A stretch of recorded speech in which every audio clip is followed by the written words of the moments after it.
à tous et à toutes, bienvenue sur Free Matin. J'espère que vous avez passé un agréable week-end. Dans un instant, la une des journaux, une présentation de Kader Achirou. Bonjour. Bonjour à vous Nadet Dion, bonjour à vous chers amis internautes. La une parution, ce matin nous pouvons lire de manière sommaire l'élection de Mathurin de Chacus à la tête de la Fédération béninoise de football, le code électoral et les poursuites contre les anciens ministres de Thomas Bouniaï qui sera en étude ce jour au Parlement. Nous avons également le compte rendu de la rencontre entre le chef de l'État et les têtes couronnées, et l'affaire d'un Ivoire continue de faire couler beaucoup d'encre et de salive ce matin. Attention, ne circulez pas sans plaque d'immatriculation avec vos motos, sinon vous serez certainement arrêté par les forces de l'ordre. Nous ferons donc le débat dans un instant sur ce sujet-là. En foot, renouvellement du comité exécutif de la Fédération béninoise de foot. Sans surprise, Mathurin de Chacus et ses 18 colistiers ont été élus membres du comité exécutif de la FBF.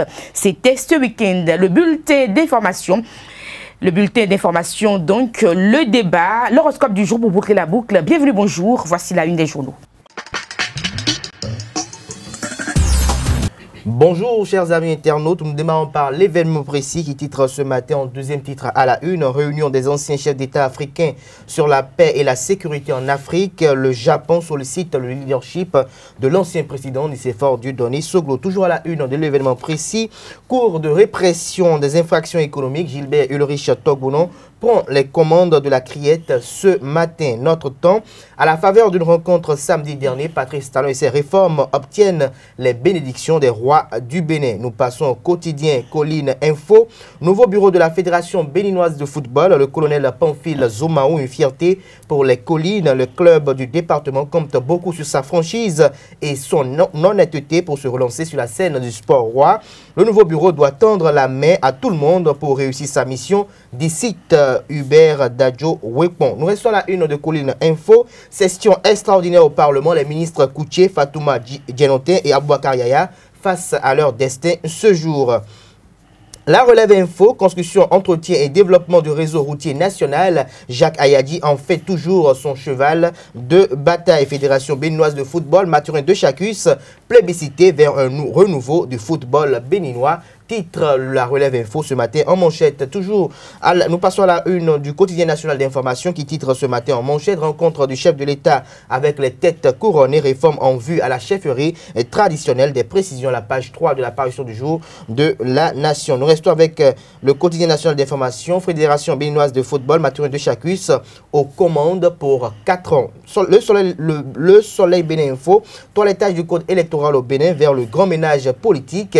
La constitution de Grand Bloc est une option à saluer et à encourager vivement, indique le confrère ce jour à la manchette. L'actualité, démarrage ce jour de l'examen du nouveau code électoral au Parlement, la thèse de l'exclusion écartée. Les députés invités à des réflexions constructives pour l'avancée de la démocratie béninoise. Nous passons au quotidien Le Béninois libéré, glyphosate, tape fort sur Patrice Talon à travers une caricature expressive comme vous pouvez l'apercevoir. Des précisions à travers cet arrêté du gouvernement togolais qui interdit la commercialisation du glyphosate dans les colonnes de la parution du jour du quotidien béninois, Le Béninois libéré. Nous restons à la une de Le Béninois libéré pour un renforcement efficient de la coopération Japon-Bénin. Soglo attendu à une grande réunion à Tokyo. Nous passons au quotidien Le Grand Jury, visite des chefs traditionnels au président de la République. Talon réitère son attachement à nos valeurs endogènes. Les rois du Bénin en phase avec les actions du président. Patrice Talon, libération, rencontre inédite au sommet de l'État. La chefferie traditionnelle réaffirme son engagement à accompagner le président Patrice Talon, le chef de l'État plus que déterminé à préserver les valeurs endogènes. La dépêche, examen ce lundi de la loi portant code électoral. Le président de la Renaissance du Bénin, Léa Divinaon Soglo, relève des atteintes graves à la cohésion nationale. Nous restons à la une de la dépêche. Réaction des internautes suite à la sortie fracassante du préfet du département du littoral. Toboula sort de ses gonds. Des précisions dans les colonnes de la parution du jour de la dépêche. L'économiste, apurement de la dette en électricité, le Bénin verse 3,5 milliards au Nigeria. Rencontre entre Talon et les rois du Bénin. Bientôt l'assainissement du secteur des chefferies traditionnelles. Bon, cette info, rencontre d'échange avec les jeunes de l'Okosa, loin des manœuvres politiques. L'honorable Dakwe Sossou milite pour le volet social du programme d'action du gouvernement du président Patrice Talon intitulé Bénin révélé. Le Bénin intelligent, nuit des Oscars de la jeunesse béninoise, honneur et encouragement de l'OCJ à une jeunesse talentueuse. L'investigateur du jour, Jean-Baptiste Hunguet sur Soleil FM. Bénin en route est né pour accompagner le président Patrice Talon. Le meilleur, Fédération béninoise de football, Mathurin de Chacus prend les commandes et nous passons au quotidien le matinal qui titre ce matin en manchette réforme et PAG, les chefs coutumiers chez Patrice Talon. Des précisions à la page 11 de la parution du jour du Canard pour une meilleure représentativité des femmes. L'Union fait la nation arme ses Amazones. Des précisions également à la page 11 de la parution du jour du défi d'une génération. Le potentiel vote imminent du nouveau code électoral au Parlement ce jour. L'acte des députés pour un jeu politique sain. L'opinion aujourd'hui, élection d'un nouveau bureau à la Fédération béninoise de football, un couronnement de la médiation efficiente du ministre Osvaldo Meki. De Chacus prône le renouveau pour le football béninois, à lire dans les colonnes du journal l'intégralité de son discours d'investiture. L'événement du jour, représentation de la femme dans les instances de prise de décision. Les femmes de l'Union fait la nation s'engagent pour cet idéal. Matin libre, étude en vue du code électoral au Parlement. Joël Aïvor écrit à Adrien Ngbeji et aux anciens présidents de l'Assemblée nationale tels que Antoine Idi-Kolaolé, Bruno Amoussou et Mathurin Kofi Nago. Nous restons à la une de Matin libre, point faible des deux réformes électorales, réaction d'un constitutionnaliste émérite, la charte et le code doivent être retirés. Nous restons à la une de Matin libre, réaction, relations municipalité de Cotonou et la tutelle, Toboula peine toujours à maîtriser ses nerfs de jeunesse, estime le confrère de Matin libre ce matin. Notre voix, charte des partis politiques et code électoral, point de vue technique d'un constitutionnaliste, utilisation des produits de Monsanto au Bénin, Dossouiement, l'opposition dit non au glyphosate. Le Togo interdit l'importation massive de l'herbicide sur son territoire. Nous passons à nouvelle expression, code électoral et poursuite d'anciens ministres de Boniaï, des débats houleux en perspective au Parlement. Nous passons au quotidien. Les pharaons, session extraordinaire de ce jour. Le Parlement entame le processus de l'assainissement du paysage politique et nous restons à la une du quotidien Les Pharaons pour finir ce matin pour l'autonomisation des femmes. Afdo Vignil initie le projet Croaco, celle de Djegbadji. Merci à vous, Kader Achirou. Nous passons au bulletin matinal d'information sur Free Matin. Bienvenue sur le bulletin matinal d'information. Le chef de l'État béninois a échangé dans la matinée de ce samedi avec les rois du Bénin. Une rencontre de haut niveau qui a connu la participation des deux associations fêtières de ces hauts dignitaires gardiens des valeurs traditionnelles au Bénin. Le président Talon a reçu à l'occasion les bénédictions et les encouragements des têtes couronnées béninoises. Le numéro 199 des causeries Café Média Plus ont traité de deux sujets ce vendredi 24 août de l'an 2018. Troisième sommet sino-africain, quel intérêt pour l'Afrique et pour le Bénin? C'est le sujet du deuxième panel. L'ambassadeur de la Chine près le Bénin était présent pour répondre aux questions des journalistes. Suivons-le. Dans quelques jours, au début du mois de septembre, aura lieu à Beijing le troisième sommet sino-africain du Forum de coopération. Alors, ce sera une rencontre très importante dans les relations entre la Chine et le continent africain. Pour le Bénin, son Excellence Monsieur le Président Talon a accepté aussi avec plaisir l'invitation de son homologue chinois, Monsieur Xi Jinping, pour la participation au sommet et une visite de travail en Chine. Ce sera un bon moment pour les deux chefs d'État de partager leur vision sur la coopération entre la Chine et l'Afrique en général, la Chine et le Bénin en particulier. Ce sera leur première rencontre depuis la prise au pouvoir du président Talon. Bien qu'ils échangent beaucoup de messages sur les questions importantes bilatérales ou internationales depuis 2016. Ils auront certainement beaucoup de sujets à discuter, tels que l'ancrage de la coopération sino-béninoise dans celle du FOCAC, L'association de la stratégie de développement béninois à l'initiative chinoise, la ceinture et la route. Les succès aujourd'hui de la Chine dans le développement économique sont réalisés grâce à la réforme et l'ouverture depuis 40 ans. Le Bénin aussi a commencé sa marche dans la réforme. Les deux pays auront beaucoup de langage commun à communiquer, d'expériences à échanger. La Chine est toujours prête à accompagner le Bénin dans sa voie de réforme et de développement. Les secteurs prioritaires de coopération seront construction infrastructurelle, agriculture, éducation, santé publique, investissement direct, etc. Ce qui est le plus important consiste l'ancrage de la BAG avec l'initiative La ceinture et la route. Chic Créa entend promouvoir la branche des créateurs et des accessoires de mode. C'est l'objectif donc visé par cette structure qui initie la nuit de l'accessoiriste. L'événement va connaître sa première édition le samedi 1er septembre de l'an 2018 à Cotonou. À une semaine de l'événement, la promotrice de la rencontre était dans nos studios. Harmonia Sagbo lève ici un coin de voile sur ses motivations ainsi que le programme de l'événement. Nous avons remarqué que les accessoiristes n'ont pas d'événement qui leur est dédié uniquement. Ils n'ont pas d'événement qui les met en valeur comme cela se doit. Or, nous sommes tous autant des créateurs de mode, au même titre que les stylistes. Nous créons des modèles aussi à travers les accessoires de la même manière qu'eux, ils créent aussi des modèles à travers des vêtements. Donc c'est dans cette optique-là que nous avons voulu créer un événement uniquement pour les accessoiristes, pour nous donner la place qui nous revient de droit.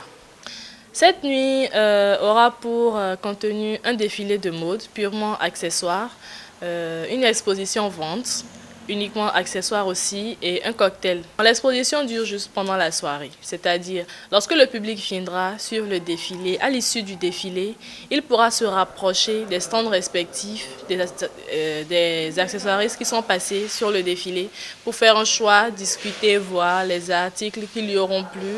Ils pourront même faire des achats sur place. Les conditions d'accès à cette nuit pour le public, c'est subordonné à un ticket d'entrée de 5 000 francs qui leur donnera droit au cocktail et à toute la soirée. Il y a pas mal de surprises, pas mal d'artistes invités.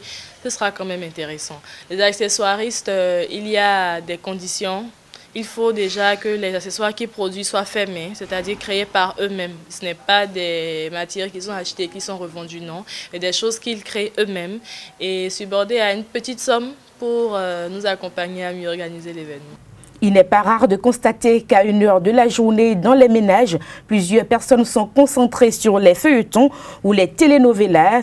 Certains citoyens béninois considèrent ces histoires à l'eau de rose comme des couteaux à double tranchant qui impactent positivement comme négativement sur les populations. Suivons-les. Terre de passion, la chakala, la force du cœur et autres sont omniprésents sur les écrans béninois depuis quelques années. Les femmes en sont les plus grandes consommatrices parce que les sujets abordés touchent parfois à leur quotidien. Il arrive même parfois que les téléspectateurs s'identifient aux héros de ces films. Oui, j'aime bien suivre. Et de manière générale, tout le monde aime ça. C'est d'une manière ou d'une autre se cultiver. C'est savoir ce qui se passe loin de chez soi. C'est se cultiver, c'est voir comment les Blancs se comportent chez eux. Bon. Et quand on voit l'acteur des comportements d'un vaillant homme, il peut arriver qu'on veuille faire comme l'acteur là, par exemple. Dans Terre de passion, je me suis mis dans la peau de... Comment on l'appelle même? Arturo Gallardo. Oui, bon, ces actions m'ont tellement plu. Conscients de l'impact grandissant de ces séries sur le public, les diffuseurs et les publicitaires choisissent des tranches horaires bien adaptées. Même si dans ces feuilletons, il y a des leçons de vie, il arrive qu'il y ait des scènes qui portent atteinte à la pudeur avec des conséquences négatives sur les jeunes. Il y a des scènes qui sont véritablement contraires à la culture de chez nous ici. Le blanc n'a pas... Ça ne gêne pas le blanc de montrer son intimité, mais par contre chez nous ici, c'est pas ça. personnellement, quand je regarde, je n'ai pas honte, mais quand je suis en famille avec les frères et soeurs, j'ai souvent la honte de regarder, c'est tout. Quand il y a ces trucs-là qui passent, quoi. Les telenovelas ne sont pas acceptées de tous. Pour d'autres, ils transforment certaines jeunes filles au point où elles copient tout ce qu'elles voient à la télé, que cela soit bon ou mauvais. Moi, je ne suis pas fan de la télévision novelas. Il fut un temps où j'ai suivi un feuilleton sur la chaîne. Mais sincèrement, bon, c'est le gâchis de temps, sincèrement. Parce que moi, quand j'ai suivi le feuilleton, j'ai vu que vraiment, il n'y a rien qui éduque dans la scène. Vraiment, il n'y a rien là. Puisque parfois, bon, ils ont tendance à parler de l'amour, souvent de l'amour. Et c'est ça que les jeunes sœurs ont tendance à regarder ces temps-ci. Et même elles oublient même leurs origines. Et puis elles ont tendance à imiter les pays occidentaux. Même s'il est vrai que les feuilletons telenovelas aident à s'ouvrir sur le monde, toutefois, ils représentent aussi des risques de perte d'identité culturelle. Ainsi se referme ce bulletin d'information. Merci pour l'attention. Nous passons au débat sur Free Matin. Le débat sur Free Matin, Carles Kitome, bonjour. Bonjour Nadège. Nous parlons donc des plaques d'immatriculation des motos. La police a commencé à sévir Kadirachion. Déjà, dès le vendredi dernier, dans la nuit du vendredi dernier, il faut le notifier, la police républicaine, à travers ses éléments, a commencé par opérer à travers l'arrestation de motos n'ayant pas de plaque d'immatriculation. En dehors de ce contrôle, il y a également l'arrestation de motos n'ayant pas quand même les papiers au complet, c'est-à-dire la douane, c'est-à-dire les papiers d'achat et bien d'autres choses. Je pense que cela rentre dans le droit de pouvoir, dans la dynamique de pouvoir un tant soit peu assurer aux populations béninoises quand même leur sécurité, parce que l'immatriculation également contribue également à la sécurité du citoyen, mais contribue également au-delà de tout à travers le contrôle des papiers d'achat. On a constaté également qu'il y a eu des motos volées qui ont été quand même attrapées ou peut-être ont été épinglées. Donc je pense que c'est un bon contrôle, seulement que c'est la méthode qui pose problème, comme à l'accoutumée d'ailleurs avec ce régime. Les populations étaient surprises de voir déjà dans la nuit de vendredi, sans aucun communiqué, sans aucun appel lancé par les agents de la police républicaine visant un tant soit peu à les avertir. Ils ont été surpris de voir les policiers les arrêter et de leur demander leur plaque d'immatriculation. Les commentaires vont de bon train sur les réseaux sociaux depuis le vendredi. Dans la ville de Cotonou, les aiment aussi et interprètent ça à leur manière. Et donc on estime qu'il y a quand même mal donne. Il y a mal donne parce qu'au moment où le président Bouniaï instituait cette affaire d'immatriculation de motos pour les plaques des motos à deux roues, il faut noter que le coût était à 3700, 3900 et avec peut-être les compromissions et les vicissitudes des agents, c'était à 4100 francs, tout frais confondus. Mais aujourd'hui, nous sommes surpris, tel qu'on l'apprend, que c'est à 15 000 francs de francs CFA. Et donc, on semble quand même un triple au niveau du coût. Et donc, avec la morosité économique qui est assez drastique, certains amis se disent, mais où est-ce que je vais trouver 15 000 francs CFA pour cotiser, pour donner, pour aller faire immatriculer ma moto, alors que je cotise à peine 5 000 francs le mois. Donc, il faut comprendre un peu que c'est parti encore pour 3 mois au moins d'économie d'abord, avant peut-être de faire immatriculer cette moto pour ce ZEM. Donc, je pense que le gouvernement doit revoir un peu la politique et revoir un peu les coûts qui sont donnés de part et d'autre pour que véritablement les populations puissent accéder véritablement à ce service qui est quand même crucial. Outre cela également, il faut noter aussi cette volonté un peu de pouvoir un peu renflouer les caisses de l'État, parce que il faut noter qu'il n'y a pas de négociation sur le terrain et donc dès que votre moto est prise, vous allez directement au trésor public payer et après vous remplissez les formalités, vous faites l'assurance à votre moto d'abord avant de reprendre les motos. La procédure elle est longue, elle est extra longue. Je pense qu'il faut revoir un peu les choses. Est-ce que déjà au niveau de l'achat des motos, on va peut-être pas exiger ou instaurer un certain nombre de choses pour que véritablement les populations... Je crois que c'est ce qui se fait dernièrement. Les dernières personnes qui ont acheté les motos ont déjà les plaques d'immatriculation qui sont... Non, pas toutes. Il y a encore d'autres qui achètent parfois et qui n'ont pas l'immatriculation. C'est pas devenu... Mais ça a commencé déjà. Sine qua non, tel que la douane, mais dans certaines structures, oui, c'est devenu... J'ai vu déjà acheter des motos récemment, mais c'est exigé. La plaque, c'est exigé dans les frais. Mais il y a d'autres qui n'ont pas encore commencé, évidemment. Voilà, c'est ça que je dis, qu'il faut quand même que ça devienne une norme.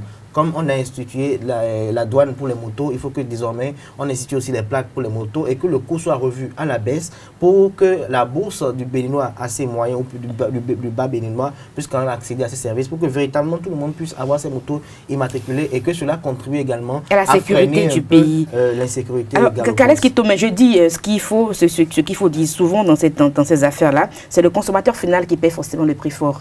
Ce matin, en venant, je prends mon Zema, un tarif donné, mais ça a changé pratiquement. Et on m'a dit, on nous arrête, et ici, si vous ne voulez pas payer, ben, on ne vous prend pas. J'avais pratiquement 1 heure de temps à trouver le Zemidjan. Donc je me dis finalement, c'est le consommateur final qui va encore payer pour les assurances du Zemidjan, c'est lui qui va payer pour les plaques d'immatriculation. C'est vrai que l'État fait récupérer des fonds chez le Zemidjan, chez les conducteurs, mais c'est nous qui en pâtissons finalement. Pourquoi?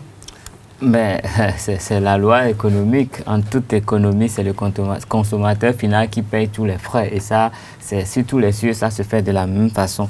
Mais en la matière, il faut remarquer que les Béninois sont victimes de leur sens. Enfin, ils sont un peu têtus, je dirais.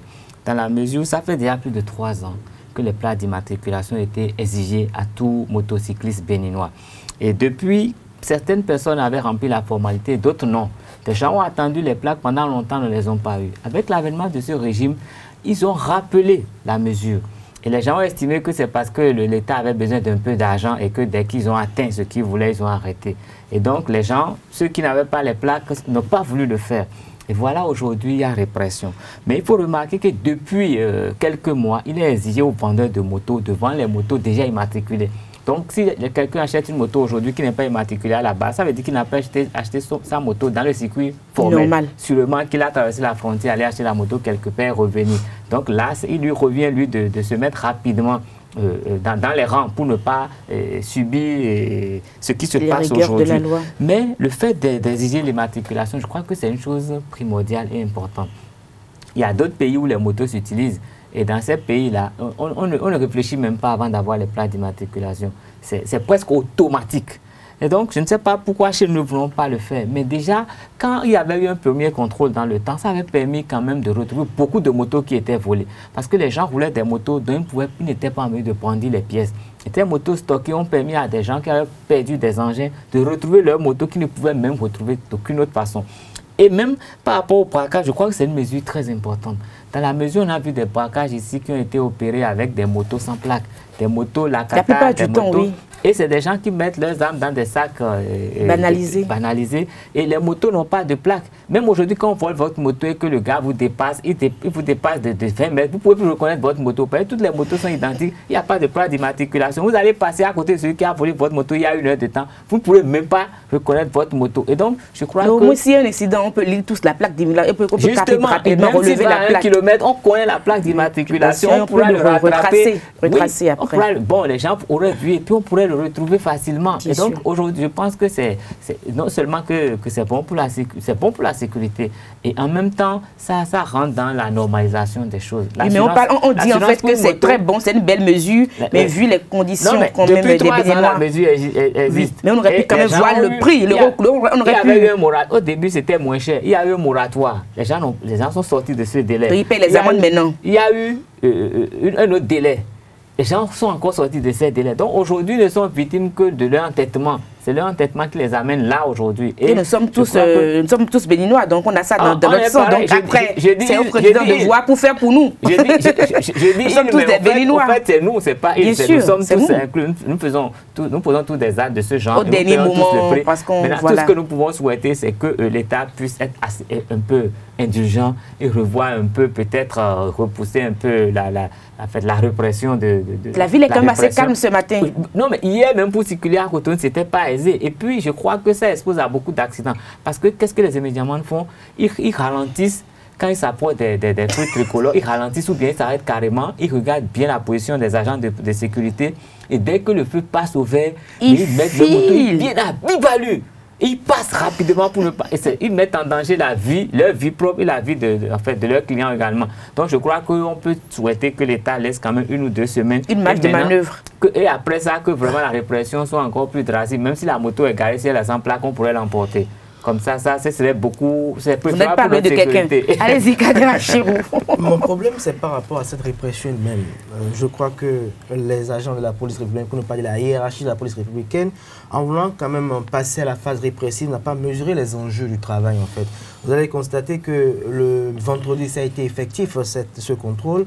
Le samedi, plus ou moins, et le dimanche, il n'y a rien eu. Parce que... Ah si, et ça a repris le lundi. Non, il y a beaucoup hier. Il y a eu dans les commissariats, au niveau des... Parce que cette répression n'a pas commencé de façon unanime le vendredi. Il y a eu des commissariats qui ont commencé, il y a d'autres qui ont tenu la lanterne. Et je pense qu'il y a un problème, en fait. Le problème, c'est que les commissariats n'ont pas assez de place pour héberger autant de motos. Parce que quand vous prenez la ville de Cotonou aujourd'hui, sur 100 motos, vous avez à peine 15 qui sont immatriculées. Et je pense qu'il fallait communiquer autrement autour du sujet à travers différents communiqués qui seraient diffusés sur les radios, les télévisions et autres. Dans toutes les langues. Pour sensibiliser les populations, pour dire, à partir de telle date, véritablement, si vous n'avez pas votre moto immatriculée, ne sortez plus. Il faut quand même noter quand même une fois qu'il faut j'ai vu des communiqués passer comme sur les réseaux sociaux. La stratégie quand même qui visait quand même à ne pas empêcher les populations d'aller au boulot le matin et de mettre cette répression dans la nuit pour que véritablement... Mais ce matin, la ville est calme. Vous êtes circulé à Cotonou aujourd'hui? Je pense que si on avait mis... Il y a quand même des motos sans immatriculation qui ont circulé ce matin. Mais il faut noter que si le contrôle... Oui, il faut noter que si le contrôle était mis dans la matinée... Il y a un contrôle de la matinée aujourd'hui à Godomé, bien sûr. Bien sûr. À ce que je sache... Oui, il y a eu contrôle ce matin. J'ai pris par Figo, bon, sur votre tronçon, il n'y a pas eu de contrôle. Hier, j'étais sorti dans la matinée également. Le samedi, pareil. Je pense que dans la matinée, ce contrôle n'est pas fait, mais plutôt dans la nuit. Et je pense que c'est une bonne option. Non, il y a eu un contrôle ce matin à Godomé. Je précise. Parce qu'il faut quand même permettre aux populations d'aller au boulot. Il ne faut pas que... J'ai eu du mal à aller au boulot, c'est ce que je vous dis. Parce qu'à cause de ce contrôle-là... Si le contrôle est institué encore dans la matinée, je ne serai même pas au boulot ce matin. Non, le contrôle est là. Seulement que c'est décalé. C'est dans d'autres... Ce que je dis, c'est que il faut quand même apprécier cela, mais dans le même temps, il faut quand même revoir un peu à divers niveaux les surtout contrôles. Mais je pense qu'en voulant faire cette question d'immatriculation, il faut qu'on arrive à généraliser tout également. Les motos sans rétroviseur, avec des rétroviseurs fantaisistes. On fait ça. Vous aussi, vous aimez les problèmes. Parce qu'en réalité, on a déjà fait pour les rétroviseurs et tout ça. On estime qui est plus pauvre que nous, qu'est le Togo. Alors qu'au Togo, tout est bien discipliné. Il n'y a pas de moto au Togo. Vous pensez qu'il paye à 15 000 francs? Il n'y a pas de moto au Togo. Il n'y a pas de moto au Togo sans immatriculation. Aujourd'hui que ça a commencé. Ça a toujours été. Et ça a été. Non, ça a été un processus. Ce n'est pas du jour au lendemain qu'ils sont réveillés, qu'ils ont dit tout de suite. Non, on ne s'est pas réveillé du jour au lendemain. C'est nous qui sommes sortis de la norme. Non, je dis c'est un processus. Quand même, au Togo, un beau matin, ils ne sont pas réveillés, ils ont dit bon, c'est bon. Non, ça a été un processus. Je suis désolée. Moi, quand j'étais tout jeune, j'allais encore l'école. Voilà, ils sont habitués. Le Togolais, je dis que c'est dans ces gènes, c'est comme ça que ça fonctionne. Même c'est comme l'essence à la pompe. Le Togolais prend toujours l'essence à la pompe. Mais c'est vachement plus cher qu'ici. C'est vachement plus cher qu'ici. Comme le dirait l'autre, nous sommes dans la dénorme. Non. Arrêtez de dire que dans la dénorme. Ça n'a rien à voir. Ça n'a rien à voir avec la dénorme. Nous ne voulons pas. Mais restez dans les normes cadération. Allez acheter une moto, immatriculer la moto, faites tout ce qu'on demande parce que ce n'est pas facile. Il faut dire qu'actuellement, on a quand même des problèmes d'ordre économique dans le pays. Et il faut le dire. Quand vous avez 500 000 pour acheter une moto, vous n'allez pas dire que c'est 15 000 francs pour immatriculer votre moto pour assurer sa sécurité qui va vous manquer. Vous parlez comme l'autre. Parce qu'en réalité, vous pouvez avoir 1 million de francs CFA et n'avoir que ça en fait. Et comme le bien est important, vous pouvez avoir 1 million et ne plus avoir même 10 000 francs. Parce qu'en réalité, oui, ce bien-là est important, très important pour vous. Donc après, je peux perdre les 1 million. Vous pouvez acheter une moto à 1 million, c'est important pour vous, pour sortir et ne plus avoir 10 000 francs. Mais ça, ne dites pas si quelqu'un a 1 million, il doit avoir 10 000 francs. Non, c'est des raisonnements. C'est pas pour rien que la banque parfois vous prend des précautions. On parle de la moto, un moyen de déplacement pour aller au boulot. C'est un moyen de déplacement pour aller au boulot, mais il faut également assurer sa sécurité pour que dès que vous êtes braqué, dès que votre moto a un problème, qu'on arrive à lire de façon lisible votre. On peut me dire dans 1 mois je le fais, donc j'ai quand même dépensé 500 000 francs. Il y a plus d'un mois, dès que c'est acheté, non mais là c'est inclus, mais là ce n'est même pas cher. Pour les propriétaires de boutiques, non c'est pas cher. 15 000 francs c'est cher. Non c'est pas cher pour vous, de toute façon vous êtes des journalistes vous. Ah bon? Est-ce qu'il ne vaut pas mieux aller satisfaire à cette exigence que d'attendre d'être appréhendé par la police et d'avoir payé des frais en fait, ça va rester au commissariat et c'est des frais qui ça revient beaucoup plus cher. De toutes les façons, moi je pense que c'est les normes. C'est comme moi, ma vignette pour la voiture, je n'étais pas d'accord pour la payer. Je la paye parce que je n'ai pas le choix. Mais il faut le dire qu'on va le faire parce qu'on n'a pas vraiment le choix. Mais ce n'est pas comme si on avait les moyens et qu'on pouvait le faire aisément. Il y a dans les pays dans lesquels vous êtes vraiment les moyens, vous le faites vraiment aisément. Vous aidez votre pays, oui, vous payez les impôts tellement aisément parce que vous en avez. Non, c'est pas faux. Non, si vous êtes bien éduqué, que vous libérer un peu les moyens, payer les taxes. En tout cas, pour moi, c'est pas compliqué quand les activités marchent bien. Mais quand ça ne marche pas, il faut le dire, c'est quand même compliqué de payer tout ça. Merci à vous, Kales Kitome Kadir Achirou. Merci. C'était le débat sur Matin. Nous passons au sport et à l'horoscope du jour.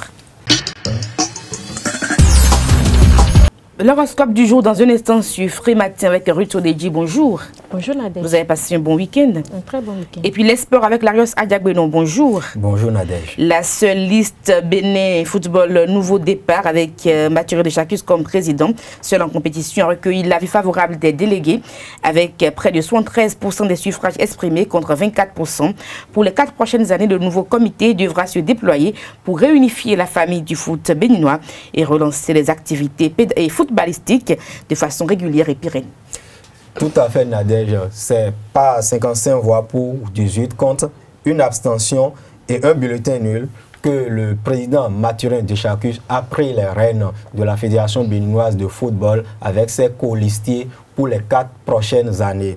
À la proclamation des résultats, les délégués ont entonné à l'unisson l'hymne national du Bénin dans la salle de congrès feu président Moucharaf Badamansi et le samedi dernier. Suivez un extrait de l'ambiance qui a prévalu lors de la proclamation des résultats. Après le vote, la commission électorale a constaté que la liste Bénin Football Nouveau Départ, dirigée par le président Mathurin Deschacus, a réuni 55 voix et 18 contre, une abstention et un nul.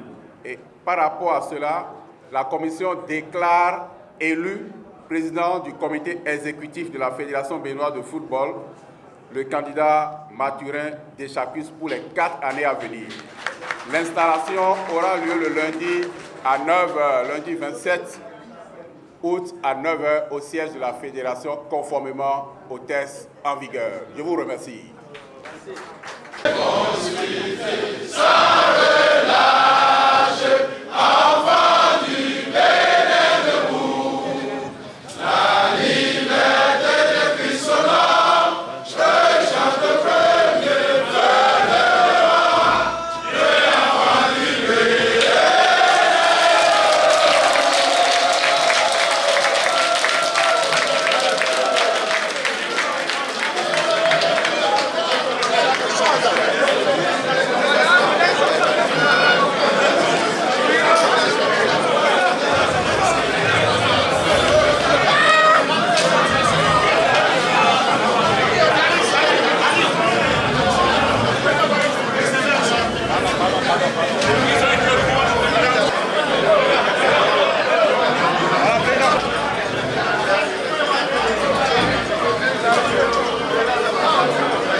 Les balles. Voilà. Regardez ici.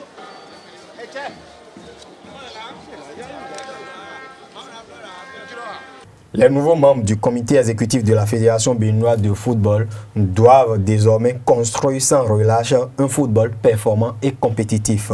Cela passe notamment par la rupture avec les mauvaises pratiques qui ont entravé l'essor du sport roi au Bénin depuis environ 10 ans. Le tout nouveau président de la Fédération béninoise de football est conscient de l'immensité de la tâche qui l'attend et il a dit dans son discours et juste après son élection plutôt. Je voudrais également rendre hommage à mon cher frère et aîné, le président Andoré Moucharaf, qui a œuvré inlassablement pour la promotion du football, en dépit des difficultés inhérentes à toute entreprise humaine.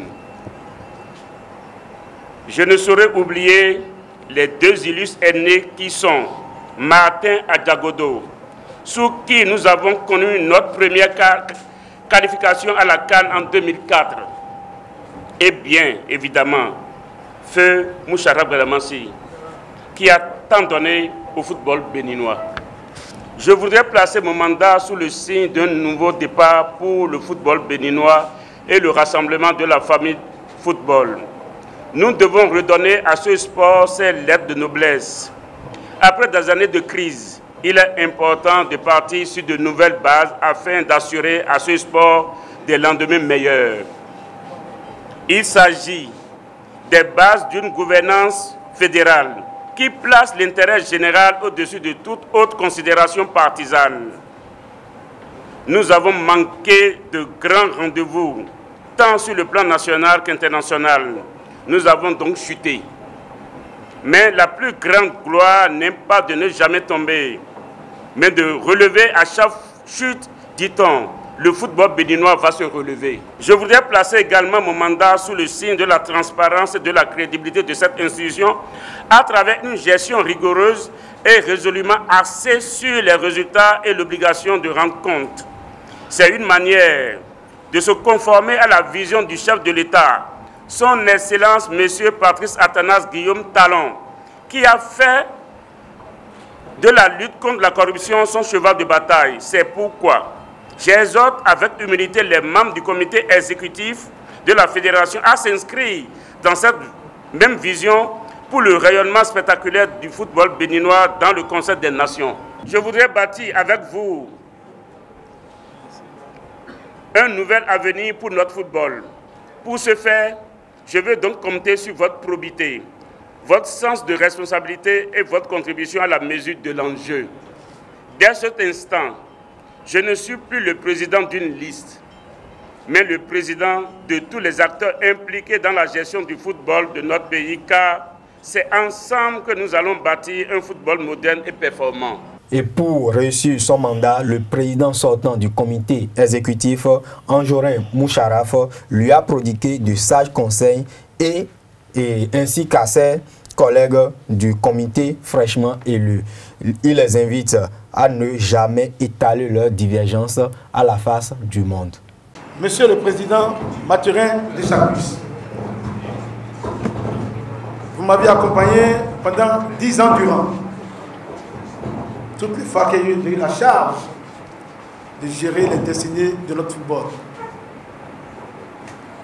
À vous et à votre comité exécutif nouvellement élu, que du bonheur pour vous. J'ai pour vous un conseil d'aîné. Et ça, pas seulement à vous, mais à toute l'équipe. C'est une nouvelle ère qui commence. J'exhorte tout le comité exécutif à la tolérance, à la patience, et que surtout, évitez que vos différends sortent à l'extérieur. Le jour où vos différends sont à l'extérieur, ce serait la fin de votre comité exécutif. Vous devez vous supporter. Et aux membres du bureau, je nous connais, je vous connais vous tous, à l'exception du colonel Zomaou, avec qui je n'ai pas travaillé. Vous devez maintenant respecter le fétiche à qui vous avez mis le droit de conduire le football pour les 4 années prochaines. Nous serons à vos côtés toutes les fois que le besoin se fera sentir, parce que nous sommes très fiers de vous remettre ce jour, enfin, le pouvoir du comité exécutif, en attendant, dans les 48 heures ouvrables, que je passe service.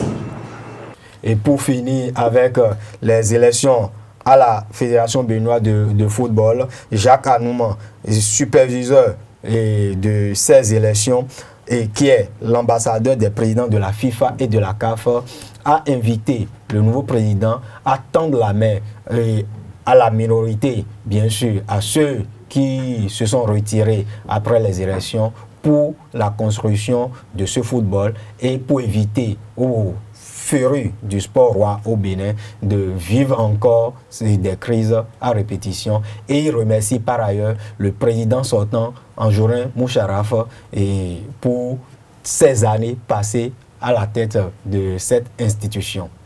Je voudrais de tout mon cœur adresser toutes mes félicitations au président Anjorin. Je crois que tout ceci a été possible parce que quelque part, il a accepté de jouer le consensus. Il faudrait le lui reconnaître. Président Jourin, merci d'avoir mis de côté votre ego pour permettre à la nouvelle équipe de redémarrer dans des conditions idéales. Je voudrais pouvoir compter sur vous pour leur apporter votre expérience. Parce que ça fait près de 17 ans que vous êtes président de la Fédération béninoise de football. C'est pas rien. Donc je voudrais vraiment compter sur vous pour apporter un appui total à cette nouvelle équipe. Aux nouveaux membres du comité exécutif, au sortir de cette salle et après les festivités, je voudrais vous informer quand même que vous êtes à la tête d'un nouveau départ. Diriger une fédération aujourd'hui, que ce soit en Afrique ou dans le monde entier, mon collègue Sangaré et moi-même pouvons le dire, ce n'est pas une chose aisée.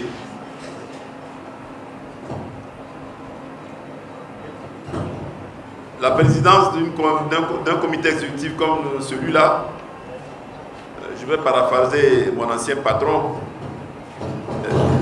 ce n'est pas un banc. Ce n'est pas un banc où tout le monde est assis au même niveau.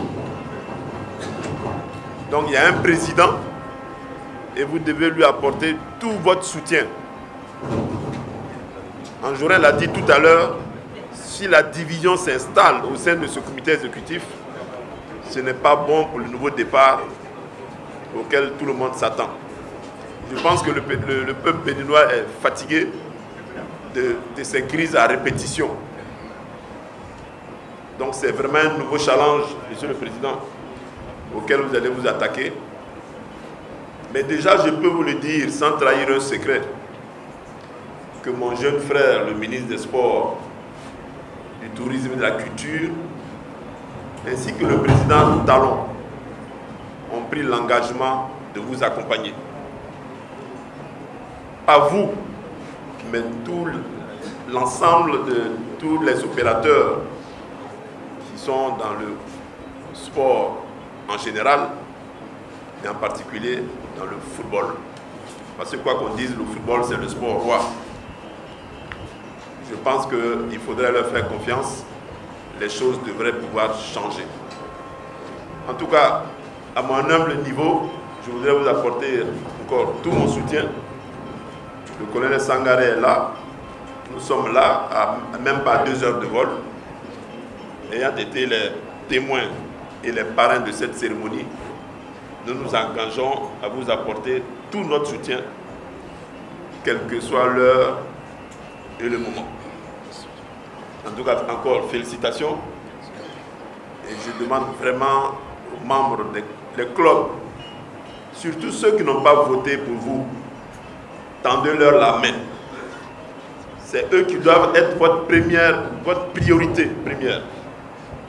Tendez-leur la main, vous n'êtes plus, vous l'avez dit tout à l'heure, le président d'une liste. Vous devenez le président du football béninois. Et c'est en cela que le Bénin vous attend.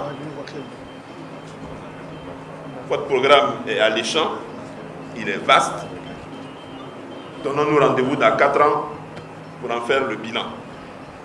L'actualité des autres disciplines à présent? Et nous allons parler toujours football. Et l'équipe nationale cadette a livré un dernier match amical hier au stade René Pleven de Cotonou. Un match remporté 3-2 face à Oasis, une académie de football du Nigeria. Nous reviendrons demain sur les détails de cette rencontre. Et en basketball, la phase finale du championnat national senior saison 2017-2018 s'est achevée samedi dernier avec le sac de Élan de Porto-Novo qui succède ainsi à la Renaissance Basketball Club, champion sortant. Merci à vous, Larios Adiagbeno. Nous passons à l'horoscope du jour avec Ruth Sodeji.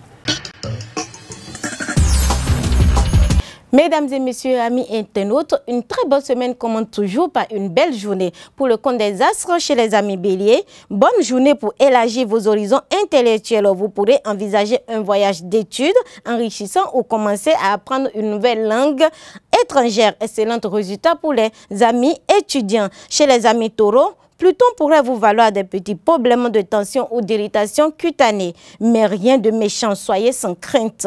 Dans l'ensemble, vous serez plutôt du genre infatigable, levé tôt, couché tard, hyperactif. Bref, on aura du mal à vous suivre. Chez les amis Gémeaux, montrez-vous prudent et tenez bien serré les cordons de votre bourse qui risque de se vider rapidement. Votre boulimie de dépenses sera très forte, presque irrésistible et ne commencera pas à lâcher sa pression de sitôt. Chez les amis Cancer, certains de vos amis vous trouveront dogmatiques, autoritaires et pédants. Rien d'étonnant à cela car vous serez enclin et à être très affirmatif, à prodiguer des questions sans qu'on ne vous le demande. Chez les lions, dans votre métier, gardez les yeux bien ouverts pour repérer les circonstances propices dès qu'elles se profileront à l'horizon et profitez-en au maximum. Chez les vierges, sur le plan professionnel, fiez-vous davantage aux faits concrets qu'à votre propre intuition. Ce serait le moyen le plus sûr d'éviter des ennuis car votre fleur habituel serait dangereusement obnubilé par le mauvais influx de Neptune.